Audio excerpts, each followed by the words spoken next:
ارے نبی کے دین پہ مٹنے کی بات کرتے ہو، نبی کے دین پہ مٹنے کی بات کرتے ہو، کہ نبی کے دین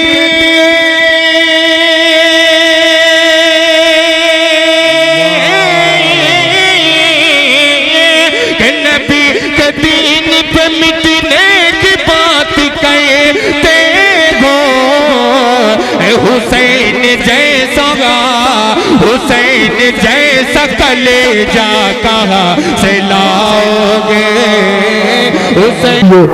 بلا کسی تمہید و تاخیر کے آپ کے جناب حضرت مولانا مفتی عتیق اللہ صاحب قاضی شہر عربیہ آپ کے روبرو ہیں۔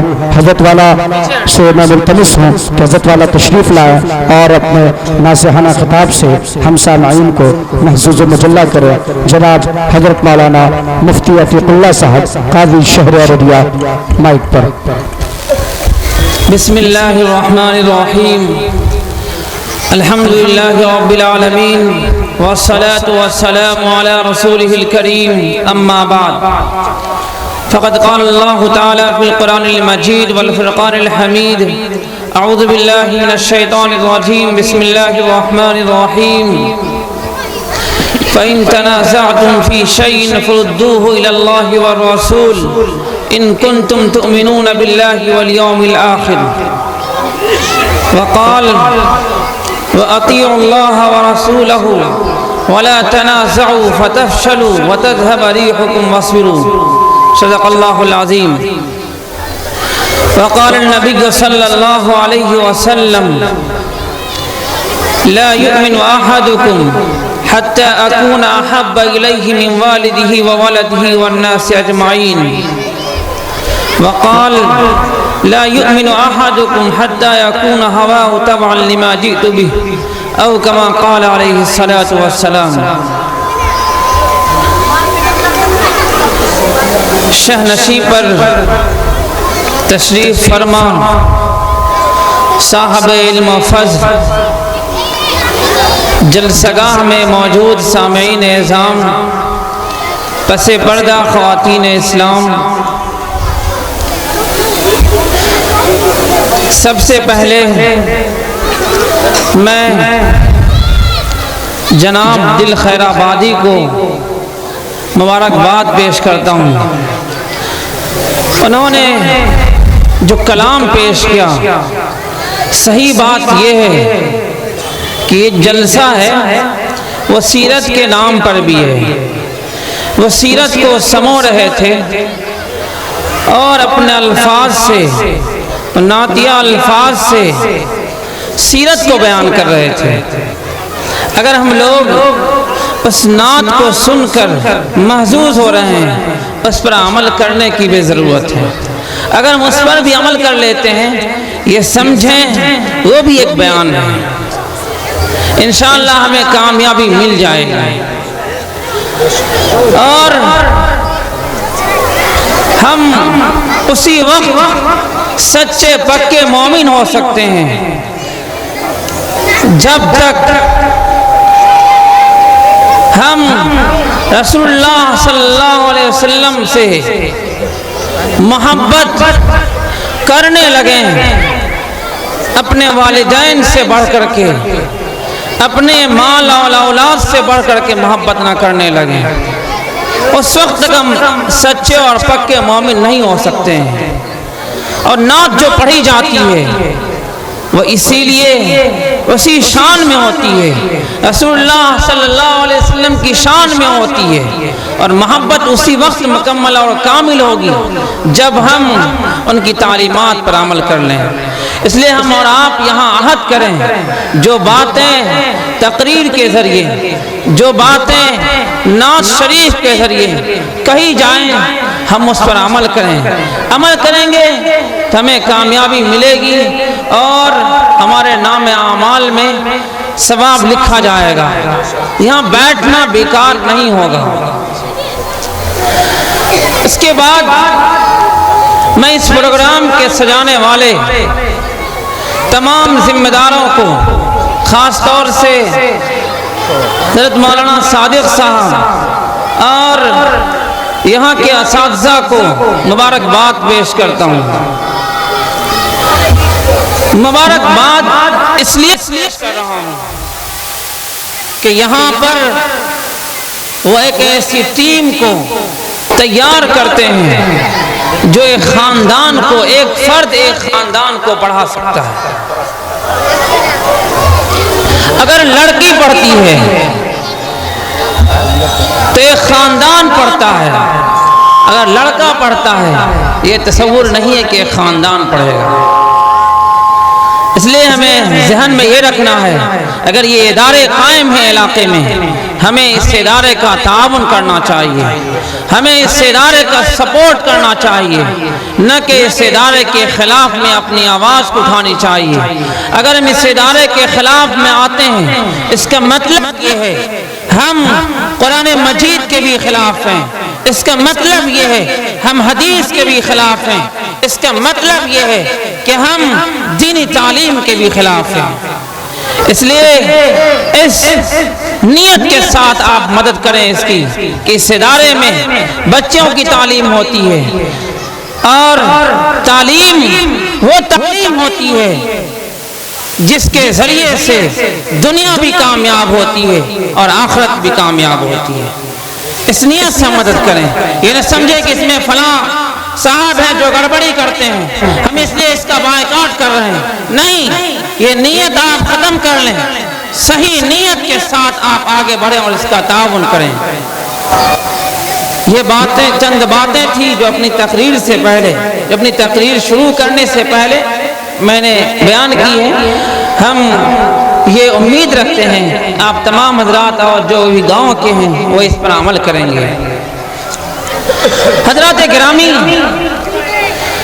ہم اور آپ جس سماج میں رہتے ہیں، جس محلے میں رہتے ہیں، جس گاؤں میں رہتے ہیں، اگر ہم جائزہ لیں، یہ سماج اور معاشرہ دو آدمی سے وجود میں آتا ہے، ایک شوہر اور ایک بیوی۔ یہ پہلی سیڑھی ہے، یہاں سے گزرنے کے بعد ایک سماج وجود میں آتا ہے، ایک معاشرہ وجود میں آتا ہے۔ یا ایھا الناس انا خلقناکم من ذکر و انثی وجعلناکم شعوبا وقبائل لتعارفوا ان اکرمکم عند اللہ اتقاکم۔ اللہ تعالیٰ نے فرمایا، اے لوگو، ہم نے تم کو پیدا کیا ایک مرد سے اور ایک عورت سے، اور اسی ایک مرد اور ایک عورت کے ذریعے تمام نظام کو قائم کیا۔ جب اس میں انسان بسے پھر اس انسان کے لیے قانون لایا گیا اور اس کے لیے ایک رہنمائی کی کتاب لائی گئی تاکہ اس کے ذریعے سے لوگ رہنمائی حاصل کر سکیں، اور وہ رہنما کتاب وہ کلام اللہ ہے کہ قرآن مجید میں فرمایا گیا، جس کے بارے میں اللہ تعالیٰ فرما رہے ہیں شہر رمضان الذی انزل فیہ القرآن ھدی للناس، کہ قرآن مجید کو نازل اس لیے کیا گیا کہ لوگوں کی رہنمائی کرے، لوگوں کو راستہ دکھائے، لوگوں کو اندھیروں سے نکال کر کے روشنی کی طرف لے جائے۔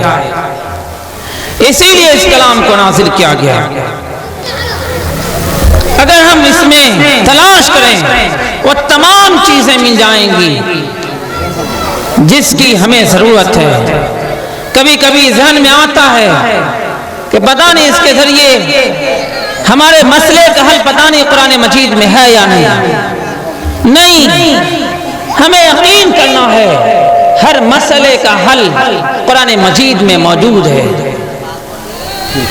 پیدا ہونے سے لے کر کے، بلکہ پیدا ہونے سے پہلے سے لے کر کے مرنے تک، اور مرنے کے بعد سے لے کر کے آخرت تک تمام چیزیں بیان کر دی گئی، کھول کھول کر کے بیان کی گئی۔ ضرورت اس بات کی ہے کہ ہم قرآن مجید کے احکام پر عمل کریں۔ اگر ہم قرآن مجید کے احکام پر عمل کرتے ہیں ہمیں انشاءاللہ کامیابی ملے گی۔ سماج اور معاشرے میں رہتے ہیں، وہاں پر لڑائی اور جھگڑے ہوتے ہیں، اور یہ انسانی فطرت ہے لڑائی اور جھگڑا ہونا۔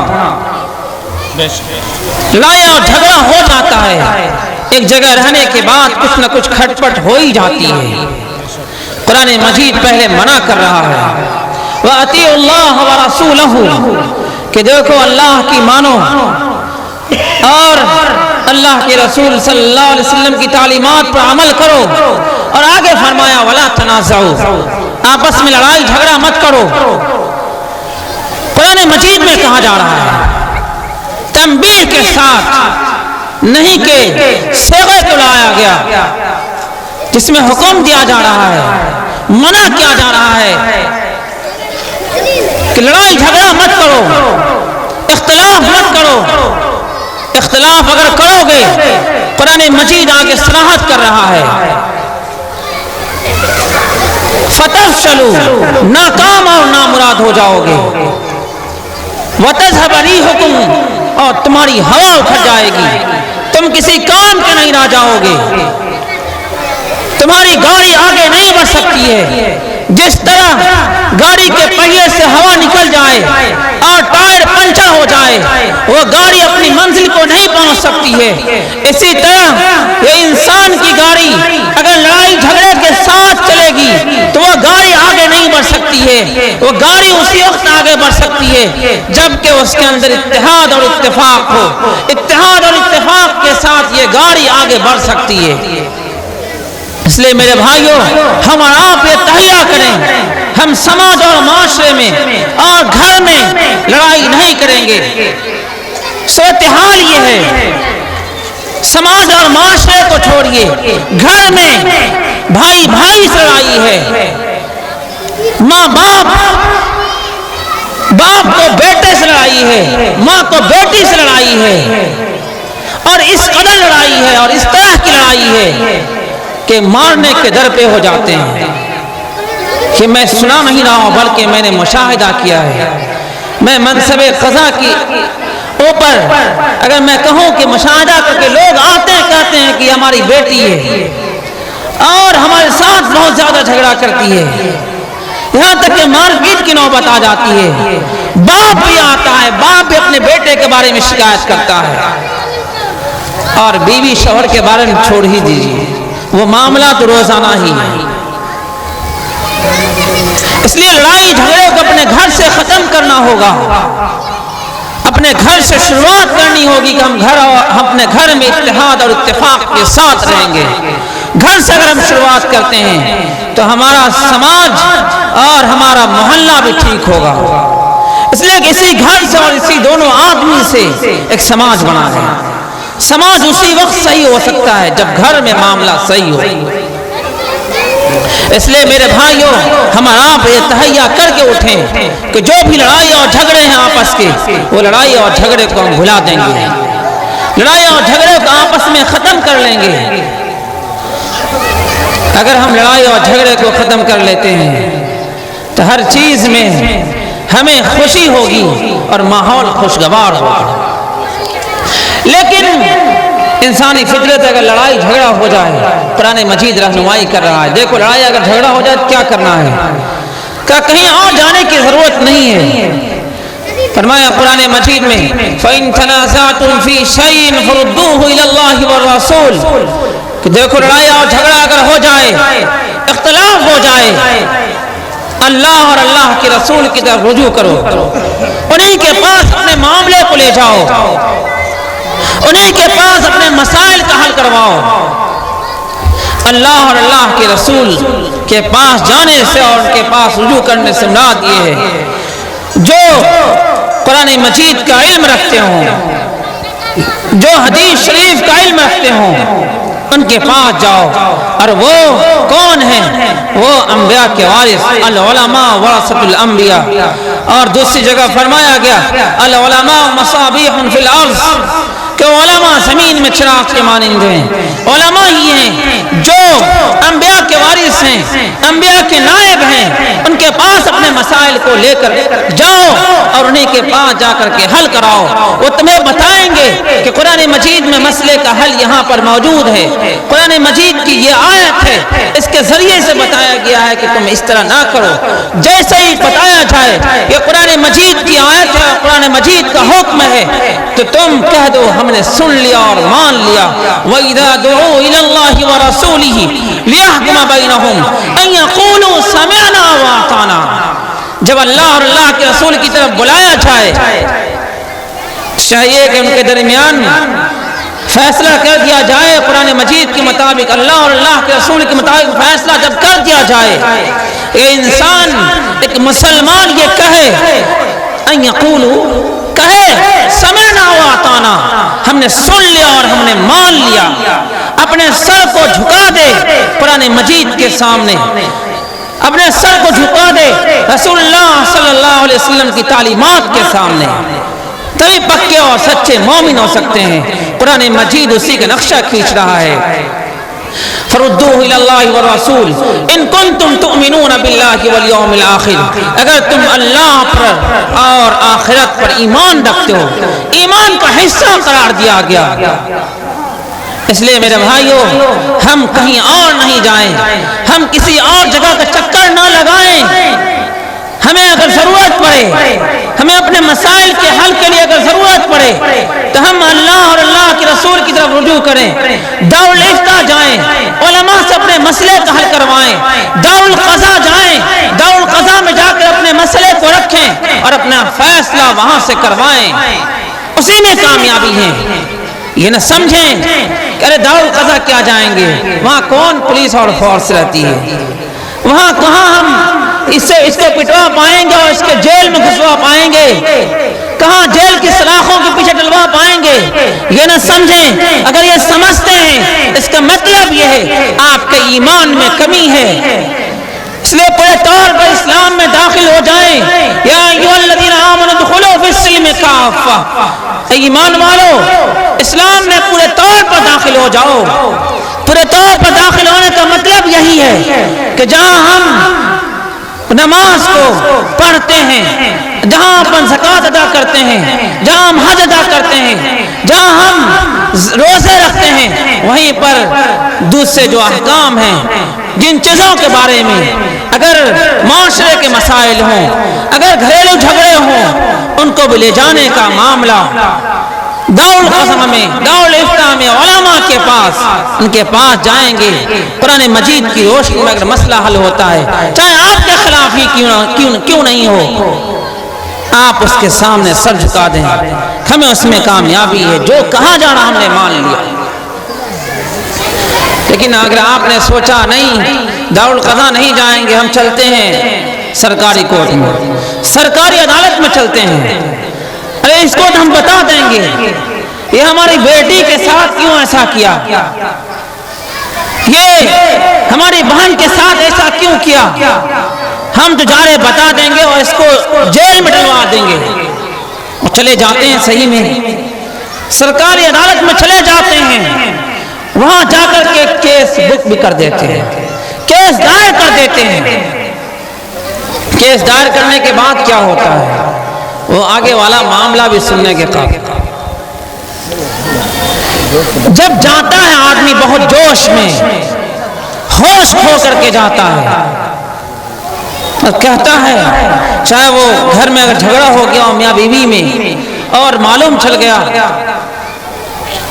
جو بیوی تھی ان کے والدین کو, یعنی میکے والوں کو معلوم چل گیا کہ یہ تو اس کے شوہر نے, ہمارے داماد نے ہماری بیٹی کو مارا ہے, یا نہ بھی مارا پھر بھی بیٹی نے کہا دیا اپنے باپ سے کہ اس نے ہمارے ساتھ ایسا ایسا کیا ہے.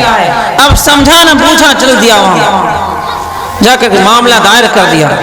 معاملہ چل رہا ہے. وہ 4 سال ہو گیا, 5 سال ہو گیا, 10 سال ہو گیا, 15 اور 20 سال کبھی کبھی کسی معاملے میں لگ جاتے ہیں. ایک وکیل صاحب اپنے ارڑیا کی میں بات کرتا ہوں, بہت پرانے وکیل ہیں, انہوں نے کہا قاضی صاحب ایک معاملہ ڈوری ایک تک آیا، 1997 میں معاملہ دائر ہوا سرکاری عدالت میں۔ اصل میں ان سے تبادلہ خیال کر رہا تھا کہ وہاں کا کیا حال ہے، کتنے دنوں میں کبھی کوئی معاملہ اس سلسلے میں میاں بیوی کا معاملہ تھا۔ انہوں نے کہا 1997 میں معاملہ درج ہوا، اس کا فیصلہ جو آیا وہ 2016 میں آیا۔ کتنے سال ہو گئے؟ تقریباً 19 سال ہو گئے۔ 97 میں کیس داخل ہو رہا ہے اور 16 میں فیصلہ ہو رہا ہے۔ تقریباً 18 سے 19 سال ہو گئے۔ 19 سال کے بعد فیصلہ آ رہا ہے، کس کا؟ میاں بیوی کا فیصلہ آ رہا ہے۔ اب سمجھیے جو لڑکی 20 سال کی عمر کی ہوگی یا 22 سال میں شادی ہو گئی ہوگی، مانتے ہیں ہم 22 سال ہو یا 20 سال ہو یا 15 ہی سال لے لیجیے، اب وہ کیس ہوا ہوگا چاہے 20 سال کی عمر میں، اب جوڑ لیجئے کہ لڑکی کی عمر کتنی ہو گئی ہوگی؟ میرے خیال سے 35 پار کر گئی ہوگی یا 40 کے قریب ہوگی۔ اس کے بعد فیصلہ آ رہا ہے۔ فیصلہ آپ کو معلوم ہونا چاہیے، سرکاری عدالت سے اگر فیصلہ ہوتا ہے، صحیح بات یہ ہے کہ اسلامی اعتبار سے وہ فیصلہ بھی قابل قبول نہیں ہے۔ اگر وہاں کے جج بھی بول دیں کہ میں نے اس کا نکاح ختم کر دیا، فسخ کر دیا ان تمام ثبوت کی روشنی میں، پھر بھی شرعی اعتبار سے وہ فیصلہ نافذ نہیں ہوگا، پھر سے اسے دارالقضاء کے ذریعے اس معاملے کو حل کرنا ہوگا۔ یہ ذہن میں رہے۔ جاتے ہیں بہت جوش میں، سمجھتے نہیں ہیں کیا ہوگا۔ اس لیے میرے بھائیوں، قرآن مجید کی آیت پر ہم عمل کر لیں، ہمارا جو بھی معاملہ ہوگا ہم دارالقضاء جائیں گے، علماء کے پاس جائیں گے، ان سے مشورے لیں گے اور انہیں سے اپنے مسائل کا حل کروائیں گے۔ لیکن اگر ہم ان کی طرف سے منہ موڑ لیتے ہیں، علماء سے رجوع نہیں کرتے ہیں، دارالقضاء نہیں جاتے ہیں، تو ناکامی ہمیں دنیا میں بھی ملے گی اور آخرت میں بھی ملے گی۔ ناکامی میں نے بتا دیا دنیاوی اعتبار سے، دنیاوی اعتبار سے ناکامی یہ ہے عمر بھی ضائع ہو گئی اور پیسے بھی ضائع ہو گئے اور ملا کچھ بھی نہیں۔ دونوں طرف سے معاملہ چلتا ہے، لڑکا کا بھی معاملہ چلتا ہے، شوہر بھی پیسے جھونکتے رہتے ہیں، بیوی بھی پیسے جھونکتی رہتی ہے، اور انا کا مسئلہ ہوتا ہے، وہاں پر ایگو کا مسئلہ ہوتا ہے۔ لیکن دارالقضاء میں وہ ایگو کا مسئلہ نہیں ہے اور انا کا مسئلہ نہیں ہے، بلکہ یہ ہے کہ وہاں پر آپ کو بتا دیا جائے گا کہ قرآن مجید کا یہ حکم ہے، حدیث کا یہ حکم ہے، رسول اللہ صلی اللہ علیہ وسلم کی یہ تعلیمات ہے، وہ بہت جلد حل ہو جائیں گے، اور حل ہو جائیں گے تو اس کا مطلب یہ ہے آپ کو یہاں بھی کامیابی مل گئی اور آخرت میں بھی کامیابی مل جائے گی انشاءاللہ۔ اس لیے میرے بھائیوں، ہم اس پر دھیان دیں۔ دارالقضاء کوئی دور نہیں ہے، آپ ارڑیا شہر میں دارالقضاء ہے، وہاں جائیں، جو امارت شریعہ بہار، اڑیسہ، جھارکھنڈ، پھلباری شریف، پٹنہ کے تحت چل رہا ہے ضلع میں، یہاں بھی برانچ ہے، وہاں آپ جائیں، وہاں جا کر کے اپنے معاملے کا حل کرائیں، اپنے مسئلے کا حل کرائیں، ایگو کا مسئلہ نہ بنائیں، اپنے پیسے سے اس نظام کو آپ آباد نہ کریں جہاں پر ناکامی ملتی ہے، یا ہم اور آپ تہیا کر لیں، ہم اور آپ دل میں ٹھان لیں کہ ہمارے پاس جو بھی معاملے ہوں گے ہم وہیں جائیں گے۔ ایک اور واقعہ میں بیان کر دیتا ہوں، قرآن مجید کی آیت فَلَا وَرَبِّكَ لَا يُؤْمِنُونَ حَتَّى يُحَكِّمُوكَ فِي مَا شَجَرَ بَيْنَهُمْ ثُمَّ لَا يَجِدُوا فِي أَنفُسِهِمْ حَرَجًا مِّمَّا قَضَيْتَ وَيُسَلِّمُوا تَسْلِيمًا۔ اس کے تحت مفسرین نے بہت سارے واقعات لکھے، بہت سارے شان نزول، لیکن اس میں سے ایک یہ ہے، ایک یہودی اور ایک مسلمان میں جھگڑا ہوا کسی معاملے کو لے کر، زمین کے معاملے کو لے کر کے، وہ دونوں رسول اللہ صلی اللہ علیہ وسلم کی دربار میں پہنچے اپنا فیصلہ کرانے کے لیے، انہوں نے کہا یا رسول اللہ ہمارے درمیان، ہم دونوں کے درمیان یہ معاملہ آپ فیصلہ کر دیجئے۔ رسول اللہ صلی اللہ علیہ وسلم نے ثبوت کی روشنی میں اس یہودی کے حق میں فیصلہ کر دیا۔ اس کے بعد ہوا یہ، جب فیصلہ کر دیا، وہ مسلمان جو تھا وہ منافق کی شکل میں تھا۔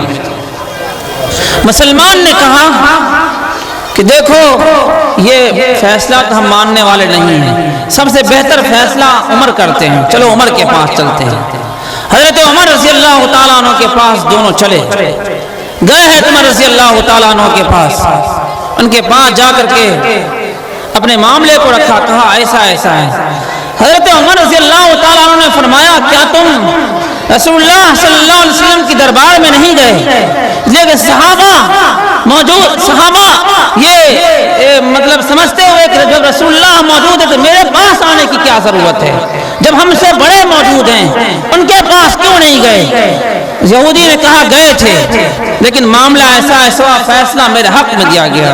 بولا اچھا وہاں گئے تو فیصلہ دے دیا گیا؟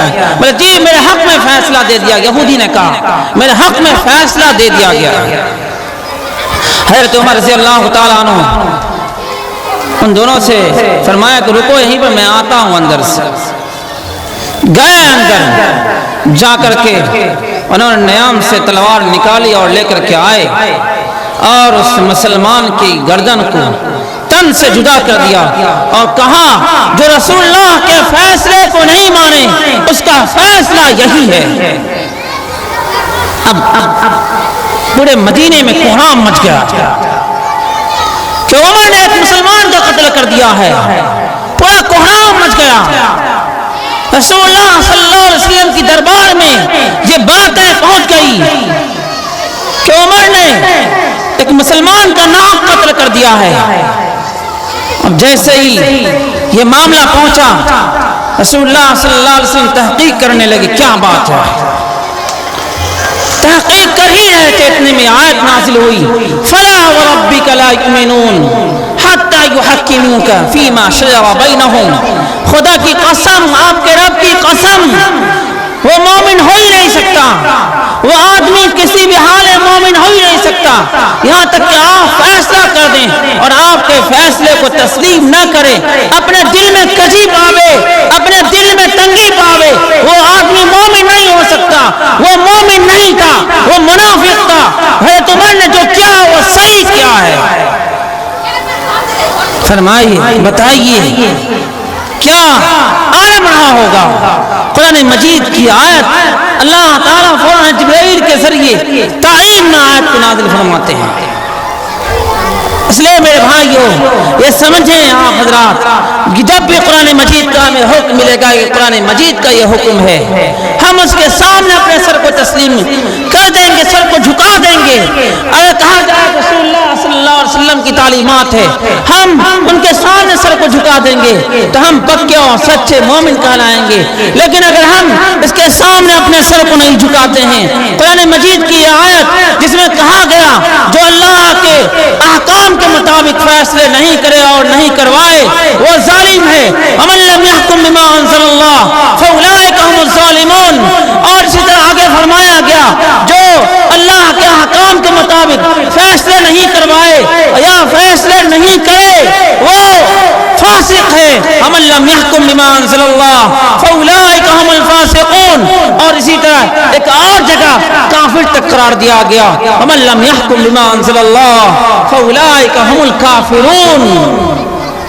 جو اللہ کے نازل کردہ احکام کے مطابق فیصلے نہیں کرے اور نہیں کروائے وہ کافر ہے، کافر تک کہہ دیا گیا ہے۔ اس لیے میرے بھائیوں ہمیں غور کرنے کی ضرورت ہے، ہم اپنے اندر ٹٹولیں کیا ہمارے ایمان میں کمی تو نہیں ہو رہی ہے، ہم کہیں اور عدالتوں کا چکر تو نہیں لگا رہے ہیں، وہ ہاتھوں کے لکھے ہوئے قانون پر تو عمل نہیں کر رہے ہیں۔